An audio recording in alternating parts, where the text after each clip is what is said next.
Naglabas ng show cause order ang Land Transportation Franchising and Regulatory Board Regional Office Central Visayas o LTFRB7 laban sa isang taxi driver na naningil na sobra-sobrang pamasahe sa isang Korean pop store sa Lapu-Lapu City, Cebu. Sa isang panayam, sinabi ni LTFRB7 Regional Director Abosamin Matuan na hindi dapat konsintihin ang mga katulad na gawain ng mga driver dahil magbibigay ito ng negatibong impresyon sa industriya ng transportasyon sa Cebu. Kaya naman kailangan itong protektahan. Dahil dito, sinabi ni Matuan na kailangan magtakda ng prioridad ang opisina nila upang makita ng mga driver at operator na seryoso ang LTFRB sa pagpapatupad ng mga palatuntunin at kondisyon ng bawat prangkisa. Matatandaan na ang post ng K-pop star ay nagtrending sa social media nang hilingin sa kanya na magbayad ng 1,000 pesos para sa kanyang ruta mula sa paliparan patungo sa isang hotel. Gayong halip sa 300 pesos lamang ang regular na pamasahe dito.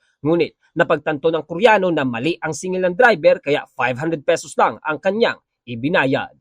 We really have to set precedents para makita ng ating mga operators and drivers that LTFRB is really serious in implementing the terms and conditions ng kanilang mga franchise. Create a negative impression na yung ating transport industry dito sa Region 7, lalong-lalo na dito sa Cebu, hindi maganda yung image niya. Mula rito sa lungsod at lalawigan ng Cebu, ito si Bombo Ken Apor and this is Bombo Radio Philippines, the #1 and most trusted source of news and information.